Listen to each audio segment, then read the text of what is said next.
This is the House of Boom podcast. I'm your host, Eric Boom Salvery. This is the most diverse podcast you'll see.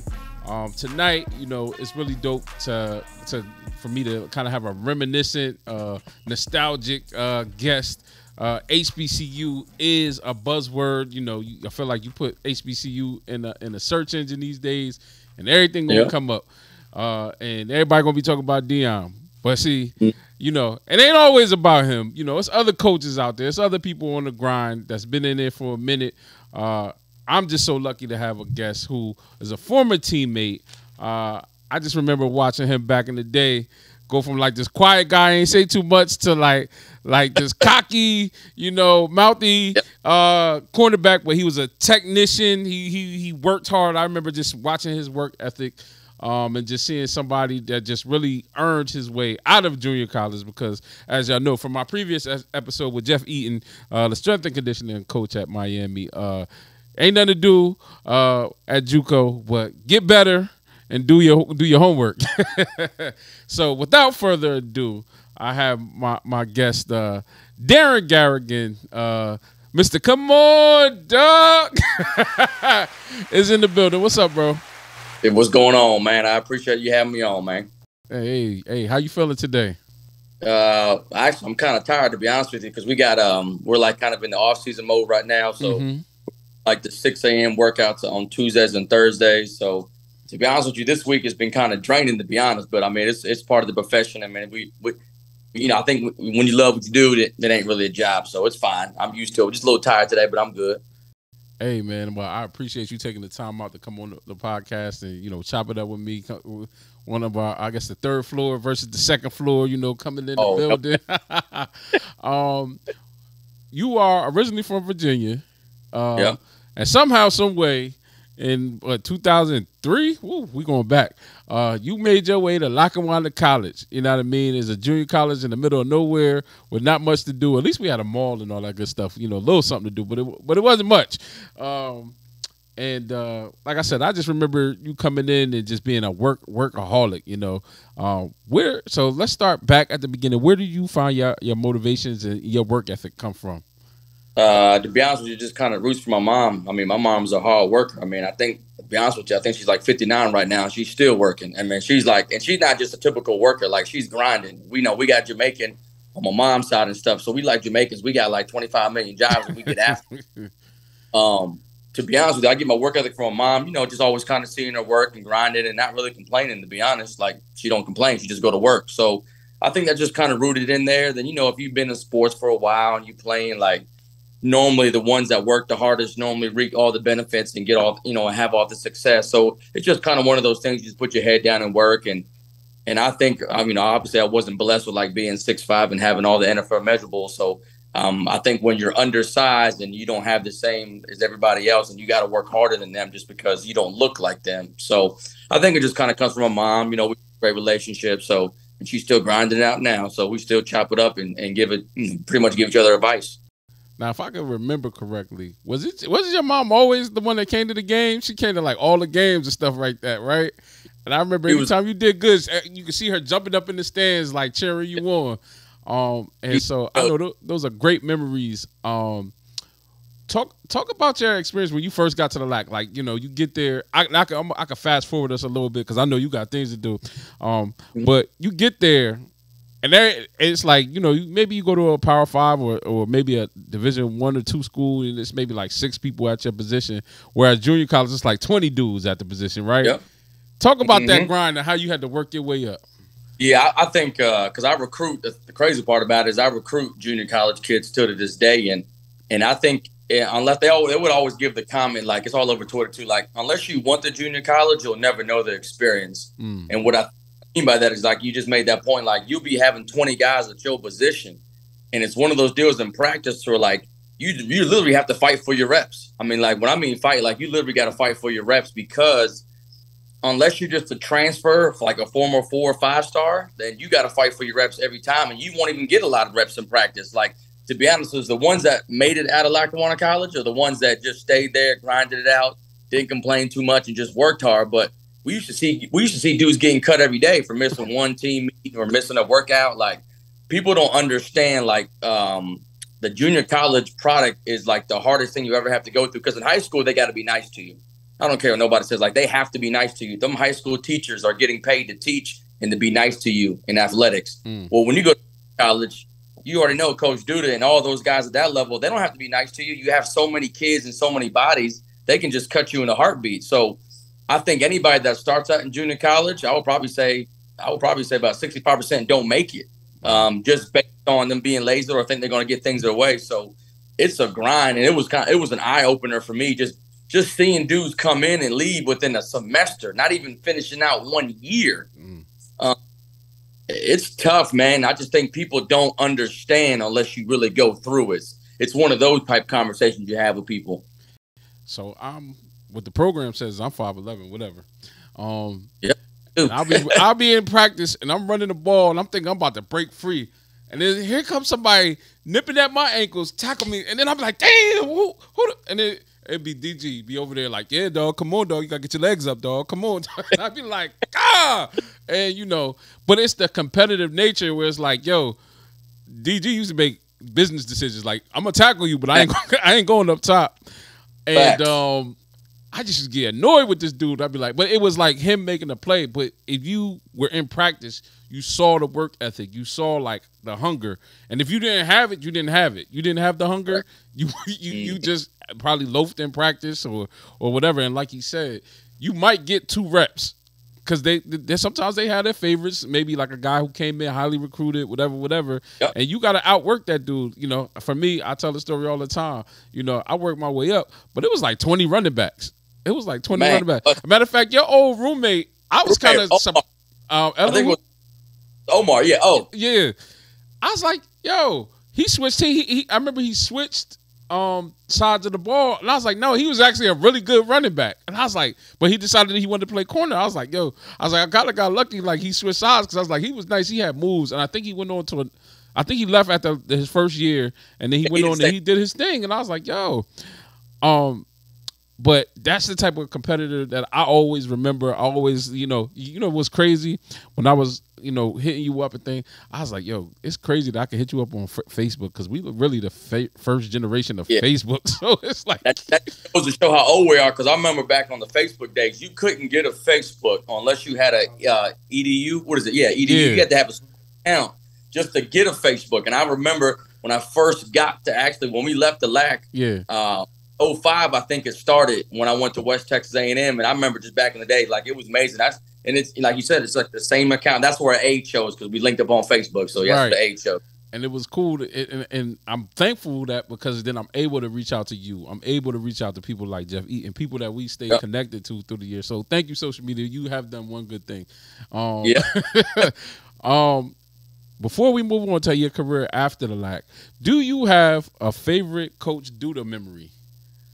It's because I still talk to a couple of my roommates. Actually, Chad Dunlap just got married. I want to say a couple months ago. I did see that.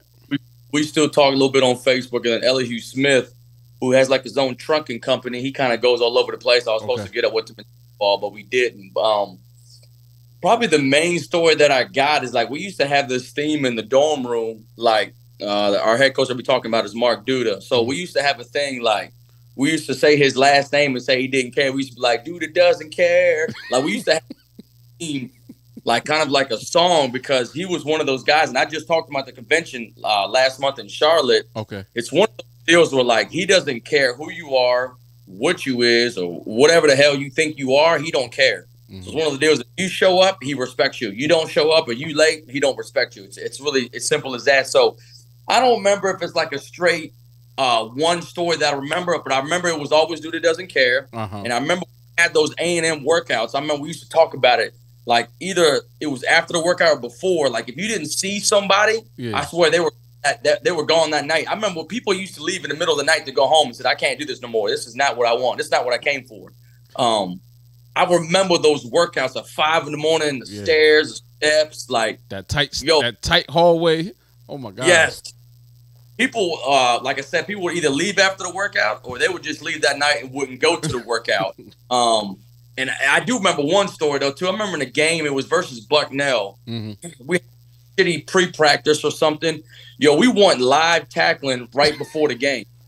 I'm talking about live blown tackling. Like, and that was, I think I was a freshman at the time. I was scared, nervous. Like, man, we're gonna do live tackling right before the game. I'm talking about like he didn't give a damn, bro. He was so old school, and I think he is still a little bit to this day. Yeah. Like he just didn't care, bro. Like, and I respect him for that, because now when you get older, you kind of see why he was like that. One thing I agree. I do remember them workouts. I remember running up the stairs. I remember, matter of fact, your roommate Chadwick. I used to just be talking like, the affirmations, right? I used to be talking, come on, you got it, you got it, you got it. And so the Chadwick showed me one day, he's like, yo, you be praying in the hallway going up the stairs. Because he's like, yo, I always see you talking to yourself. I'm like, nah, bro, I'm just trying to push through this joint, because y'all, for if you didn't catch the last time we talked about on this podcast, it's a dorm room. It's a dorm with maybe 120 athletes, most of them football players. Nothing to do. You basically go to class, work out, play Madden or play NCAA 2A, and that's it. That's your life. But the competitive nature there is like dog eat dog all the time. So I saw people who came who were way nicer, way this, and then attrition happens. This one get hurt. This one can't cut it. This one, he was bred, he was crown king in Virginia, but when he came to Scranton, Pennsylvania, he was like, oh, I gotta work for my crown. And everybody was just like, nah. And then it was just people who may not have been as talented as you, but they wanted it more. And those are the people who played, and that's why he can speak to what Coach Duda is and how he respects you. I remember one time I was like, Coach, I feel like I could play, and then he was like, I go practice kickoff team or something like that. And then and I practiced it for the whole week. I didn't think he was gonna put me in, and then we was at like Navy or something like that. Yep. And then he was like, in the middle of the game, he's like, you, and he just pointed at me. Go back to your return kicks, and you like, oh. And that's what I respect about him forever, always, that he's a man of his word. If you ask him for a shot and you show him you want it, he's going to give it to you. Really quickly, talk about your work. One thing that really I will always remember about you as a player, your work ethic in the weight room. Talk about how important that is, because I'm going to give you something that you can give to your kids, because I know your work ethic in the weight room was crazy, bro.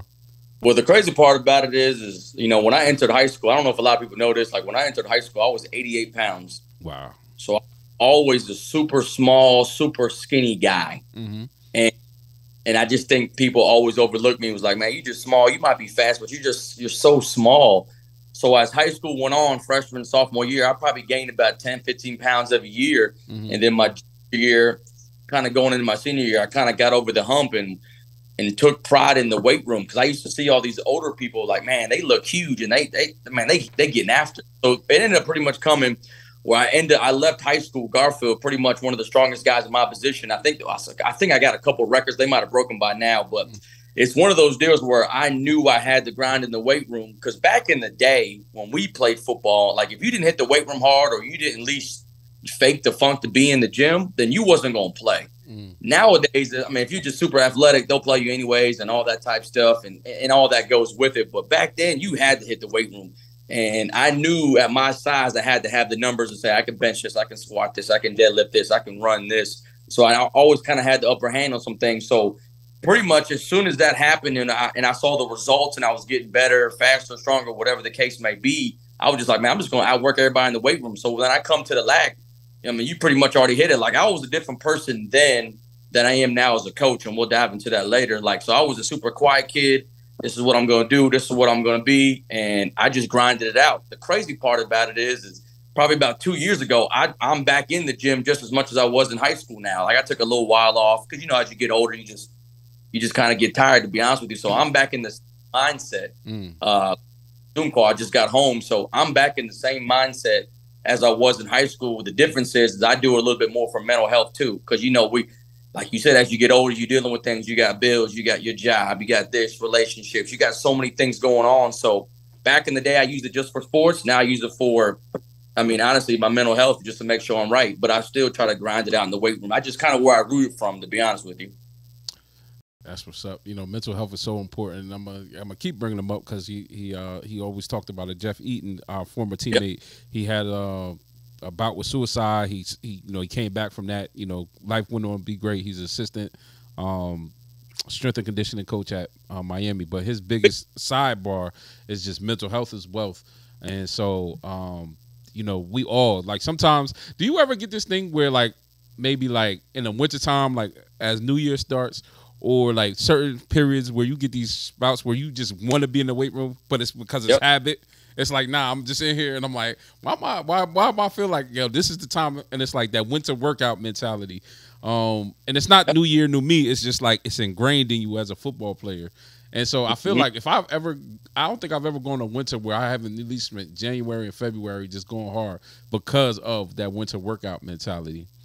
You're like you said, 65% of the kids in junior college don't make it, but you were one of the ones who did, and you actually, I remember, I really have a good memory. I remember it wasn't just athletics, but you were very academically sound at the LAC. So then you ended up going to West Texas A&M? And talk about how you finished out your career as a player and everything like that. Here's the floor. Yeah, to be honest with you, man, when I left and got my AA, I wasn't really recruited that much. I probably had maybe 2 schools. It was like Virginia State I could have went to, but I didn't want to go back home. And the other school came late. I actually got the crazy story, I actually signed my scholarship to West Texas A&M the same day I graduated, and that had to be in the spring. Forgot if it was June. It might have been May. We graduated in 05. I graduated like that. So I signed a scholarship to go to West Texas A&M the same day I graduated, which was crazy. Wow. Very unique, actually. So then I went out there. They weren't no good. I would say, as far as my person, I would say, like, I kind of got, I wouldn't say more mature, but I kind of understood life a little bit more going to another school. As far as in Texas, I had no ties to it, wasn't close to home. But I started my career there pretty good. To be honest with you, we won the championship my first year. But I had bumps and roads. It kind of reminded me, my last 2 years at West Texas A&M kind of reminded me at the LAC, because when we got to the LAC, I wasn't a starter day one. I actually didn't even start the first half of the season. I started like the last couple, and then my sophomore year, I started the whole season. So it kind of was the same thing at West Texas. I came in. I didn't really just come out the gate, just killing it, but I did have a couple picks in the first couple games. And then, I kind of got cold, and how it is with coaches. Sometimes if you're not on this good side, you kind of get benched. So I was kind of one of those guys. And then I came into my senior year kind of the same way. Like, I kind of came in really good, and they actually, and it's crazy you talk about academics, they actually ruled me ineligible my senior season, which a lot of people don't. I had to miss the first 4 games because I was misadvised. I was taking class. I had like over 3.0 GPA, and I was ineligible because they said that somebody put me in the wrong classes, which is not my fault. Right. But to make a long story short, I was in the wrong. I had to miss like the first 4 games. They told me, "Do you want a red shirt?" And I was like, "Man, I'm not red shirt. I'm not coming back to the school another year just because of a small town. I can't do it." Right. So I when I came back, I still missed a couple games because they didn't want to play me. The starter had a bad game one time. I played the next game, and then we ended up going to the playoffs. We won the championship again in the conference, and then I started maybe the last 4 to 5 games and did really well. So my career started solid. In the middle was kind of bumpy, and at the end of it, it actually worked out pretty well for me. So I just kind of learned not to complain as much because it still worked out for me. And then I thought I was a good enough player, which I wasn't. So I thought I was good enough to go to the NFL, and I did. And I played arena ball for 2 years in Alabama. I played in 08. Yeah, we all think they're really good, and so then I played in 08. Then I went back to get my degree in 09 at West Texas because I left without a degree.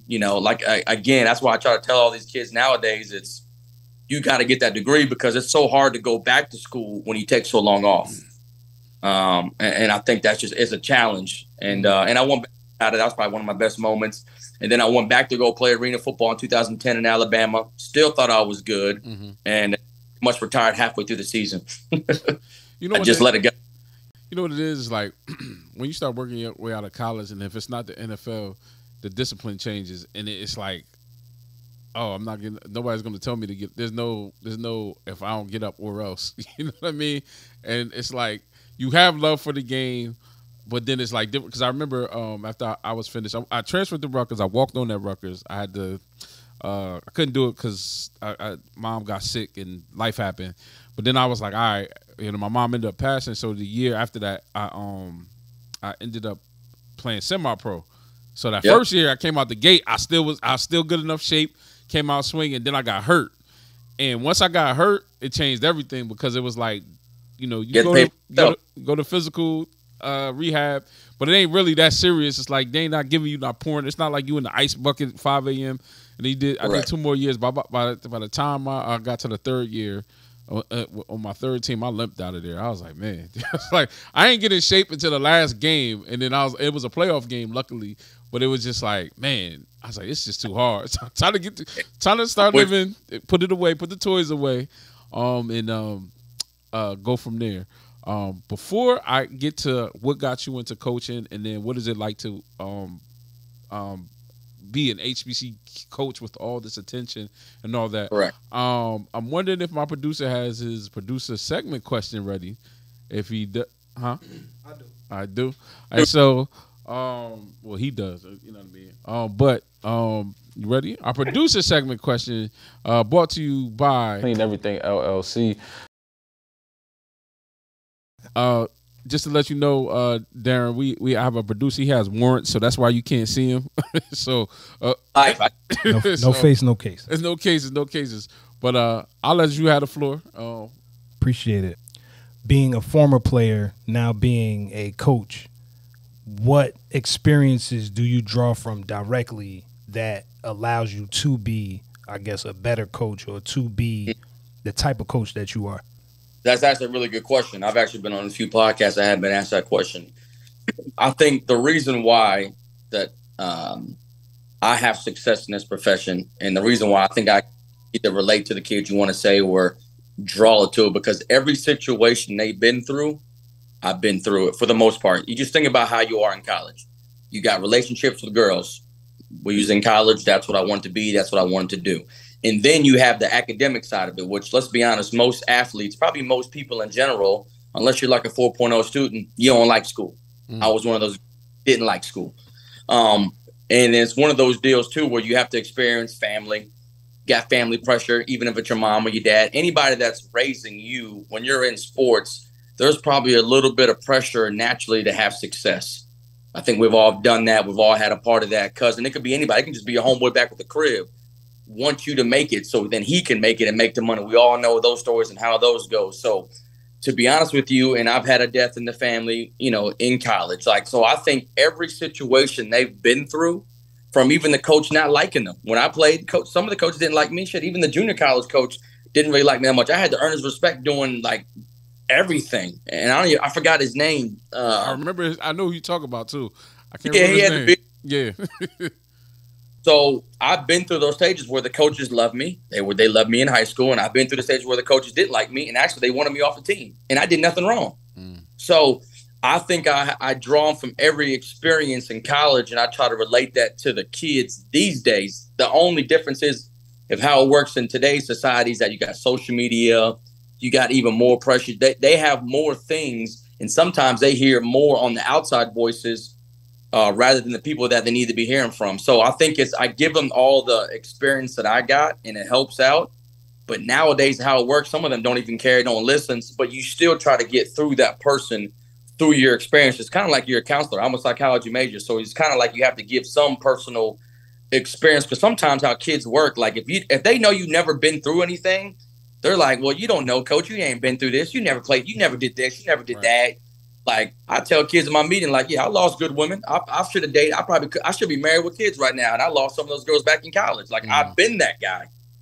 So I try to tell them, don't be that guy, because you might thinking all this and you hot stuff, but she's a good girl. You might want to take her. You might want to keep her. So I think at the end of the day, I give them everything they need because I've been through it. So everything I talk, I for the most part lived it. We've all had bad nights. I've had plenty of bad nights. We've all missed a workout, missed this. So have I. So I just take pride in giving them the information. And of course, what they do with it is on them. But really, everything they've been through, I've been through it. So I think that's my advantage to them when I'm dealing with them, recruiting them, coaching them, everything. And I take pride in that. That's fire. I like how you said the fact that you do take pride in being as relatable as possible, giving them that space to experience their own journey and head out on their own journey, but you do try your best to give them those nuggets of wisdom, which a lot of us, when you younger, you a knucklehead. You know what I'm saying? And sometimes, sometimes you need that older dude that's going to take an interest, pull you to the side and be like, I know it's probably sounding like I'm capping right now, but I've been there, I've done that, trust me. You know what I'm saying? The game don't change. Yeah, the game don't change, the players do. That's it. Right. So I appreciate it, man. Thank you. Nah, no problem. The key word is vulnerability. I think people need to see that you're actually human. And I think in coaching, and I said this in a last month thing, the kid needs to see that you're actually human. It's okay to struggle sometimes. It's okay. Maybe you don't want to get up. You don't want to go to work today. Maybe you don't want to go to the gym today. I get it, bro. You don't want to be at practice? Either do I. I get it. I'm not I don't be at practice either right now. Right. But things that you get older, you're going to have to do things you don't like to do. Simple as that. That's amen. That's a mic drop right there. Going back to our experience at the LAC, if I really think about, like I said, you were a technician, guy that really worked hard in the weight room. And so if it's somebody when I found out you were coaching, it fit. It fit. I was like, nah, yeah. That's the crazy part is that it fits, but I had no plan on coaching or not even a clue. Mm-hmm. So but you're right. I've had a couple homeboys that are I can see it. I didn't see it, but I get it. What led you there? I ran through this one. So when I got done with my fake retirement, my Tom Brady retirement, I didn't do no stuff. I was actually working at Olive Garden. My mom was the manager there. Even though I retired, I still thought I could play, which I couldn't. And I ran into this old high school coach that mentored me and kind of knew me around the way type guy, one of those local guys that just knows everybody. So he came in one day, and I just chopped it up with him. And he was like, man, I'm coaching right now. I'm a head coach of this high school down the street, And I was just like, oh, okay, that's cool. Maybe I'll just come by and check you out. And he was like, man, you should just come by and see what the kids like. See what you want to do. Just come out and coach something. I forgot what it was. It was 7-on-7 or I don't know what it was. He was like, man, just come on out and just see if you like it. Just come out and try it. You being an athlete, a former athlete, being in athletics forever. You're just like, okay, I'll come by. So I came by. And I don't remember exactly what we were doing, but I was coaching it. And I was probably, at that time, had a big head, a big ego, thinking all these kids are doing everything wrong. You know how that goes when you first get into something, you think you're better than everybody else. Right. So I came like a hothead probably, and I was probably cussing dudes out, going crazy. And the coach was like, hey, man, do you want to do this? and I was like, all right, what do I got to do? So I just kind of did my little interview about what I think I would do. And pretty much, to be honest with you, I got the job based on him already knowing me. I did nothing to show him that I could coach. Right. He just hired me because he knew I played. He knew he just knew I worked hard. He didn't really know my power, my dreams. He just knew I played. So then when I got into it, I just really enjoyed the kid process. Mm-hmm. Really enjoyed.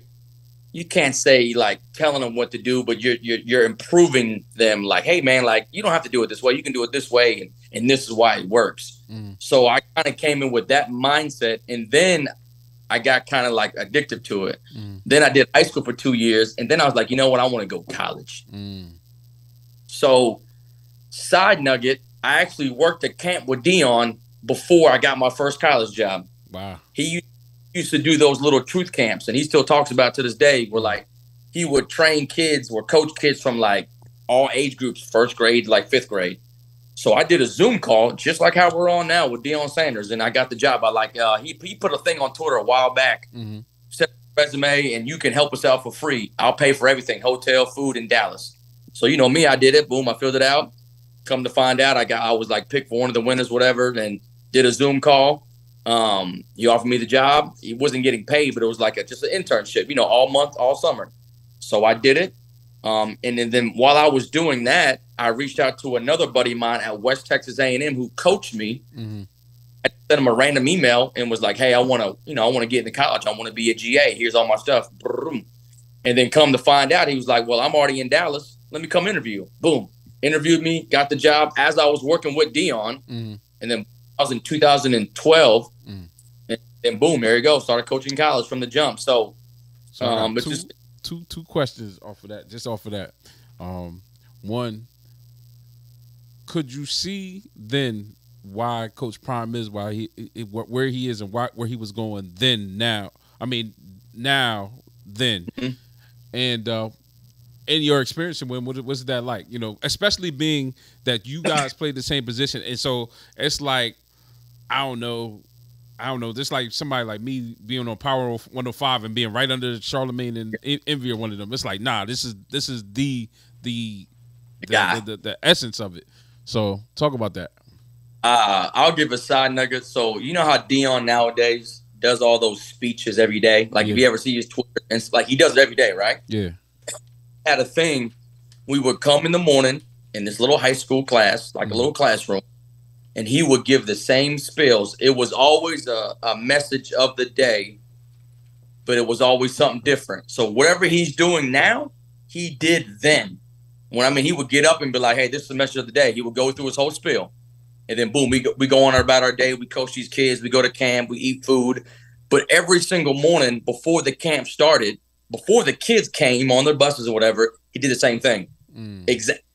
Exact same thing to the T. So, dude, did I think he was going to have success when he got into college? Yeah. For one, he's Deion Sanders. He's going to have success off his name. Right. But then it was that he was the same person, the same mindset, because he would coach those little kids like Nick Saban coached those little kids. And he was hard on those third graders, fourth graders. We're talking about babies now. And he ain't being nice to them. I'm not saying he's cussing at them, but I'm just saying like he's coaching them like he's coaching a high school kid. Like he's like, hey, man, you got to do it like this. You got to be here. What you doing? Put your pad level down. Like, so I could see the success from him just because he did the same things that he's doing now. So, yeah, that's number one. What was the other one? The other one you said no, it was just that, like, it was you. I think you encapsulated everything with that. So when I was with Deion, I was very humble. I didn't say nothing. I had no leverage. I had nothing. He's the best DB of all time. So what am I going? I mean, as far as position, I ain't say nothing. Like I ain't say. I know how to check the ego at the door, depending on who you're dealing with. But I can see the success that he has now because he's been doing the same thing with his videos, the messages, him being himself is what I would say. What part of that game do you think that you took from him? Because we all, when we, again, this is just the abstract thing. There are things that exist, and we can't add anything to it. We can't take anything from it, but it is what it is. Actually, we do add things to it. We add our own interpretation to it. So you had that abstract moment with Deion, but now how does Deion plus all the good coaches that you know influence your coaching style today? Not necessarily what you give to the kids, but what do you think about them? Do you say, all right, I've taken this from this person and that person? I think I try to take the root of me stays the same. I try to take messages from other people. I think that's confusing coaching. They try to take somebody else's style and do that, and I see that happen all the time. And I think that's where people in the profession go wrong. They try to take somebody else's style. It's like being a rapper. You try to take somebody else's whole genre or whatever you want, whatever they're doing, you try to just steal it from them, but that's not you. It's not authentic. So I try to take what maybe they're saying, or maybe how they operate, or maybe how they think. I will take some things from them coaches, but I would never take how I spit it, if that makes any sense. Like I'm going to spit it the way I want to spit it. And I'm not getting that information from them, but I'm going to get their words and maybe how they think, how they operate, maybe how they move. But I'm going to be me at the core, for the good or for the bad. And I think that's what some coaches, they try to jack somebody else's style. That's why I try to tell young coaches all the time. If you're a quiet guy, like if you're a coach that doesn't yell, then don't yell. If you're a coach that yells, then yell. If you're a coach that tries to give all these big words, then be that coach. Just be whoever you are. And same thing when I recruit kids. I'm a person first. So, yeah, I'm a coach, and I love to coach, and I love to be a leader and direct and blah, blah, blah. But I'm an individual first. I have, like we talked about earlier, like I have emotions. I got feelings. Like, yeah, I'm going to be maybe down sometimes. I'm going to be high sometimes. Sometimes I'm going to be hot-headed. Sometimes I'm maybe real quiet. Like on game days, I don't say that much. Like when it's time to play a game, I'm very calm, very relaxed. All the other practice days, I'm wired up, fired up, and I'm pissed. So I try to be myself in the core, and then I just try to learn from other people's experience. And like I said, how they think, how they move. But I'm never going to be them because I don't want to be them on top of that. Even though they might have more money than me, I still don't want to be them to the core, though. Key phrases. Come on, dog. And was you Jam Game, was that yours too? Yeah, that was me too. Yeah. But it was those two. It was he used to live right across from me, Marcus. Marcus, he say it more all the time too. You remember Marcus? I think it was 35, number 35 for us. We gotta get some T-shirts, man, and you just gotta get at for the kids. You know, it's NIL days and all this other stuff. They need to put some money in your pocket and just get and wear that on game. I would, if I was playing, I would use my coach. That come on, dog. That'll go far, bro. I'm telling you, you gotta bring that. I don't know how you gonna do it, but you got to. Coaching at a HBCU, what does that mean to you? And you talked about recruiting. How is it the landscape of recruiting with the NIL? So those two things. I think that's important because I almost got a job last year with the Kansas City Chiefs. Wow. I did an internship a while back, and I didn't get the job. And like for a day, I was kind of butthurt over it. And then what I did is after I didn't get the job, you know, because I just got here last year, never been to HBCU, never been the experience, never had anything that I knew. And I was like, I'm kind of just going in cold turkey. Well, when I didn't get the job, the only thing I was thinking about is I didn't get a chance to go to the NFL because I want to do that. But the next day, I pretty much prayed on it and thought, you know what? It's my calling to be here helping these young brothers out. Because we've all been at those schools before, and you say that, but you really don't mean it. So I was more like, you know, it's my job and my duty and my calling right now to help some of these guys that maybe never been helped before, especially at my position, as far as it can just be football experience. It can just be life. Like they never had somebody that was, I think, in my opinion, authentic for the good and for the bad. Now it's never just always the good. It's for the bad too, because I'm definitely not perfect. So I just figured it was my calling and my time to be here at a HBCU. And I will say the experience that everybody talks about is very true. And that can be from the game day experience. It can be from the campus experience, just walking the campus. So I do think people need to go to a game, even if you don't go to HBCU. Just go to a game. And I think you'll understand what people mean, even when Deion was going through his stuff there. Like, you're going to understand the game is different. The people are different, but it's all love. So I do think it's worth it. I do think there's growth. And I do think the buzzword, like you already said earlier, is growing. And I think the more exposure that we get, the more exposure that people know about it, I think helps the situation. That's why people are not quiet no more like they used to be. You see it all over social media and Twitter. Like, no one's quiet no more, for the good or for the bad. It's just like, hey, this is what it is, and it's good or bad. But I think the exposure is still good. Regardless, even if some of the information might be bad, it might be off, it's still deep down inside good, because before Deion got there, nobody really cared. Now everybody cares. So to me, it's good. I can't say all news is good news, but like, it's good because nobody cared before. I didn't care. So I'll be honest, I didn't care before either. But now I do.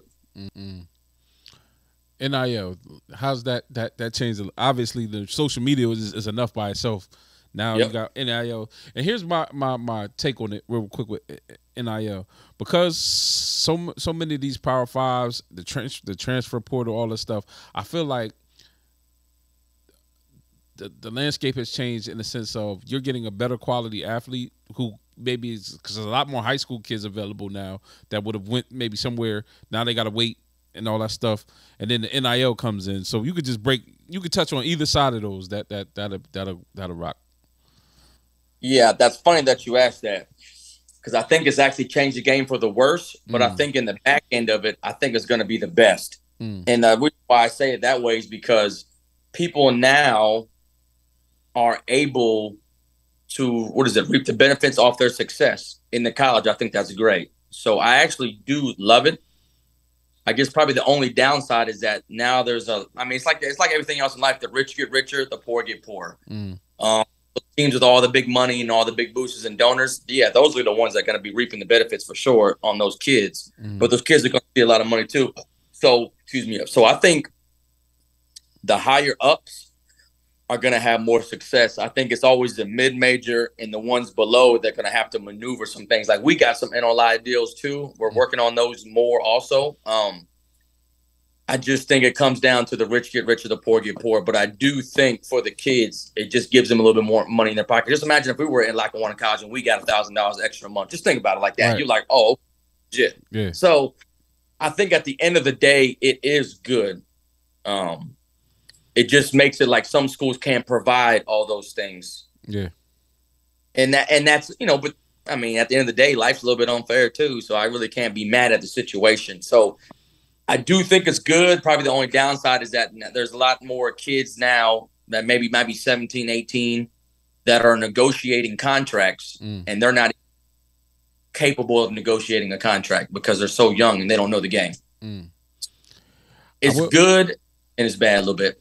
I will say if we had got an extra $1,000 at Lackawanna, that dorm you would have walked in there and it would have just been real foggy in that dorm more than it was when we were there. And I wasn't a part of it, but I was like, whoa, which rooms was which rooms. And it good, so therefore it would have been a lot of food too now. Would have been a lot of the noodle nights. Oh yeah, because I'm gonna tell y'all, some people ain't come back because we ain't had no real meal plans. This is like pierogies and I can't. I can't even name half the stuff we ate. And it was just like, and it wasn't like terrible food or anything. It was just like the same thing. It was very limited options. And then you was eating a sub from across the street at Sheetz or whatever that name of that store was. And that was it. That's what you had, bro. That's just what you had. So half of that. And then if you had a Foreman grill, they was going in your room and taking it like, dang, I can't even cook my own food. Yeah, I remember that. It was grimy times back then, brother. Yeah, it wasn't pretty. It wasn't pretty at all. I want you to shout out because I know you got to go soon, and I don't want to hold you up. But I want you to shout out the HBCU that you go to. Where can kids find you? If any recruits just want to hit you up, sending you the film, obviously they want to send it to the school, but where they can find you, the Twitter and all that good stuff, and then anything that's important to you in this moment. Yeah. I do take pride in my Twitter because I tweet either some football stuff or I'm big into hip hop, so I will tweet some hip hop lyrics. Clearly, no cuss words in it, but it has a meaning behind it. So you can really follow me on my social media. It can be anybody really. It's just TSU DB coach. It's real easy. It'll just pop right up, Coach DG. It'll just pop up, so it'll be real easy. But I do like to, and I've done this a couple of times, and all the other ones that I've given, like. So you two have been doing this for a while. Y'all professionals. Y'all got it. Just like how we kind of freestyled some of the questions with me. It would be more like, how long you been doing this? How long y'all been doing this podcast for? Yeah. What is the motivation behind it to level up? Like a Charlemagne the Guy. That's just an example. Yeah. And then the last one would be ask a random question. Now somebody's not going to tell the truth. And you can tell if he's lying or not. I like doing those type things. Okay, so I actually, to be honest with you, we've been rocking out for a year straight with consistency. Now, I've had the podcast I did and played around and done like some splashes with interviews and stuff like that. Denzel is somebody was coming at me earlier. Like got to meet him, interview him. Jarrell Big Baby Atkins and stuff like that. But when I went to Rutgers, I started study journalism, but I also had the athletic background. I was blessed to be able to be connected with another, owner of this studio, and then me and Baith, we connected at an event before. So then when I came into the space, and he was like, "Yeah, this is the guy you're gonna be working." I'm like, "Oh, that's my dude." Like we already had hit it off before, and that also goes to the power of networking. And then right. what happened was we started to figure out a game plan and establish consistency. Some podcasts are every day, some are weekly, some are whatever every now and again. But we just decided this was the game plan and we're gonna stick to it. So I want to say, to be honest with you, this might, if I go back in the archives and really look, this might be like almost halfway an anniversary episode because I really had to think about it. Like, it's definitely, we started in February last year, because we were going to start in January, but then it was you had to move upstairs, and then after that got settled. So this actually might be the 1 year anniversary. No cap. What was the second question? What was my motivation? So my motivation. Go ahead. Everybody wants to, like, everybody at some point wants to level. Like, I want to be in the NFL one day. If it happens, great. If it doesn't, life goes on. But what is y'all like? Do you want to be on like I don't know, like have a YouTube deal? I don't know. You know, I do.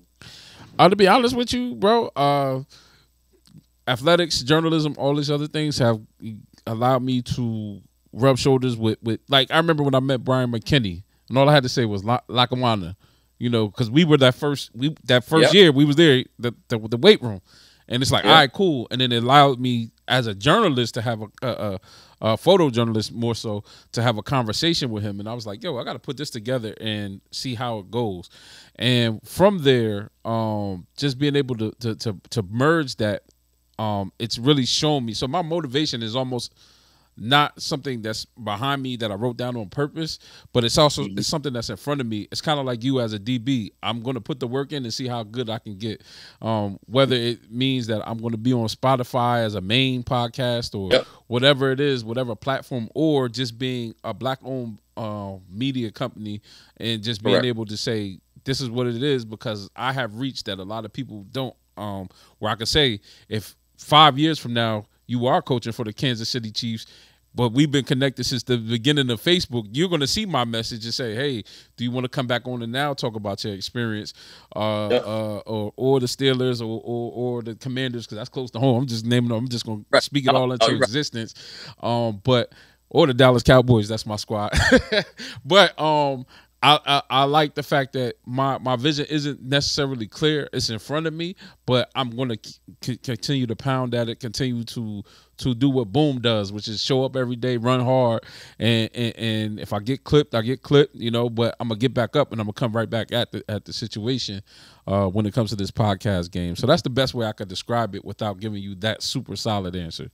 No, that makes sense. I mean, I like it. I always like I got to interview you too sometimes. So your man probably had one of the better questions too, for sure, that I've been on. So now y'all just one question each, something that it can be about sports, about something else, but it's kind of like a unique question. I would love y'all to end every podcast with, so that person that you're interviewing has to answer authentically and kind of quick. You can't think about it.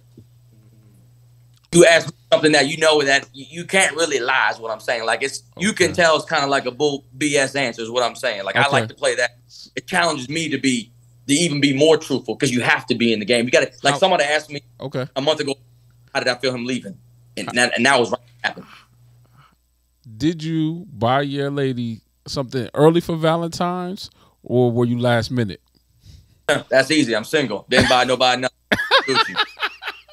So that was easy. Yeah.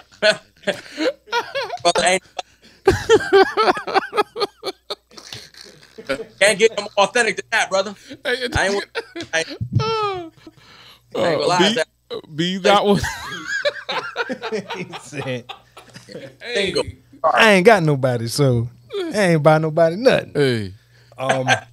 I guess the authentic question is, how much do you carry your moms around with you in your day-to-day now? That same energy, that supportive energy that she had when she was in the stands doing all that. How much do you carry that with you in what you do? Ooh.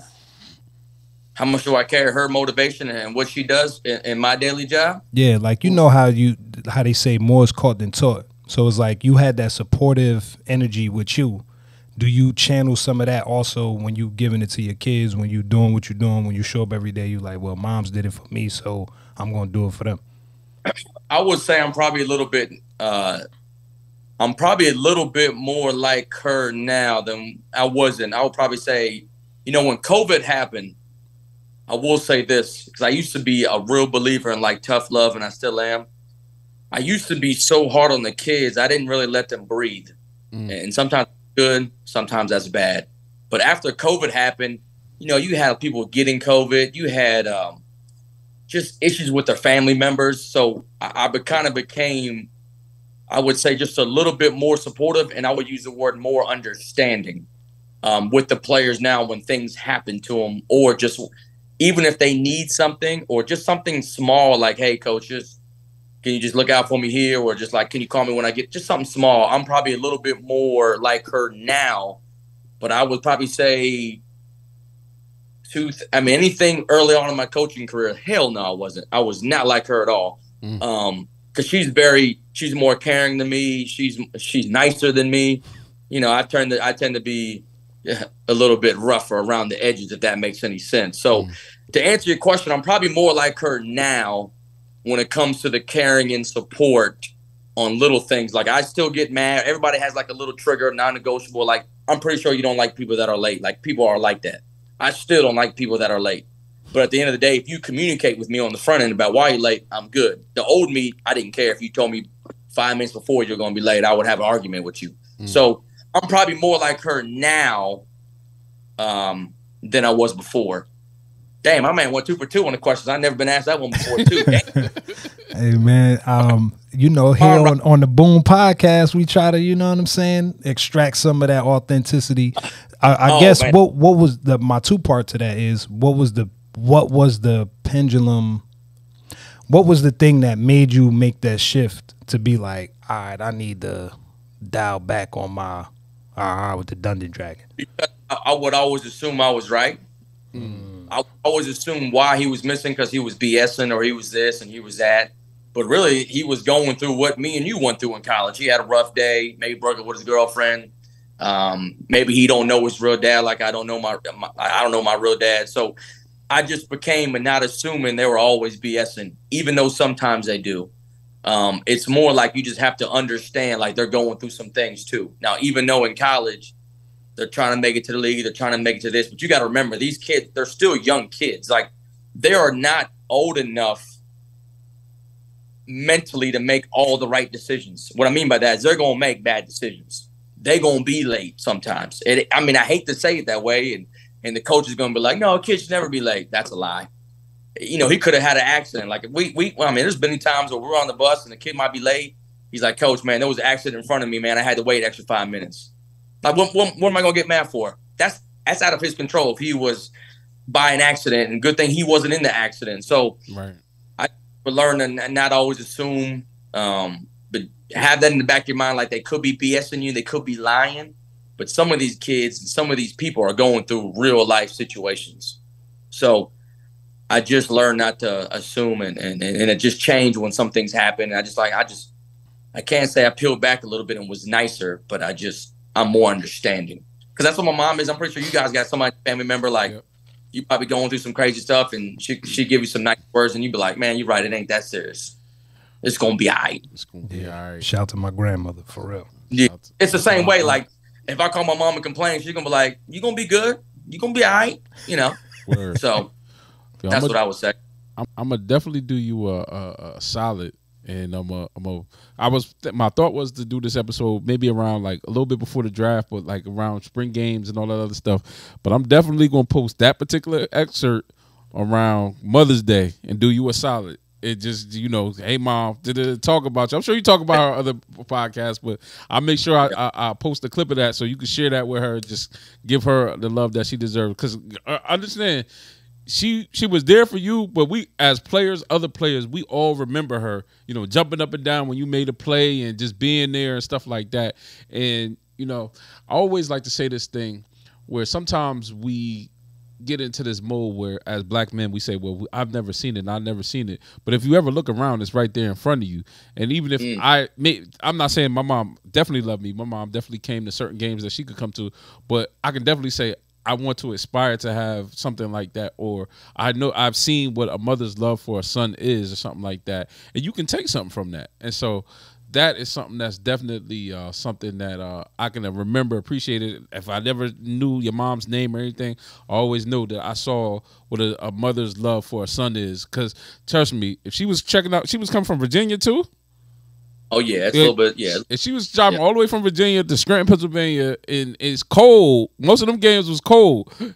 To support you in the game, it's such a beautiful thing. And, Mom, shout out to you. And thank you for raising such a wonderful, studious, charismatic, hardworking dude. With that being said, I just want to thank you for coming on, bro.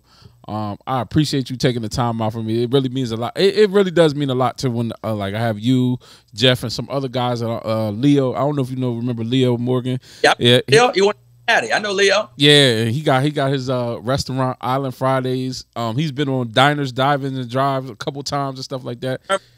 That a while back. I do remember that too. Yep. So he's gonna be on here soon, and it's just special for me when people who you grinded with, people who you just is like, yo, it was rough, and to be able to see you successful means everything to me. So TSU DB coach, just to make sure I got that, coach. Yep.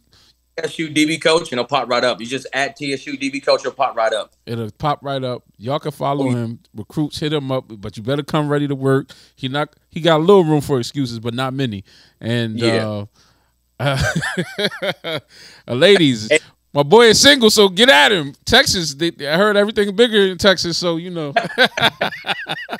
The thing is, y'all keep doing a good thing on the podcast of blending it, because I've done a few where like it's just strictly all one thing and it's nothing of anything else. So I would say continue to do a good job of blending. And to me, and I listen to podcasts just like everybody. I'm pretty sure you listen because you're in the profession. I think it's always better when they blend it. It's not always like we didn't just come on here and talk straight recruiting. Right. We didn't come on here and talk straight football. Like I think it's a good job to blend a little bit of everything, because that's how life works too. Exactly. I appreciate drop a gem out the door. Yeah, out the door. Drop a gem out the door. Out the door, man. And so out the door we go. This is no. Out the door we go. That's Darren Garrigan. And this is the House of Boom podcast. I'm your host, Eric Boom Salvery, and we are out. Peace.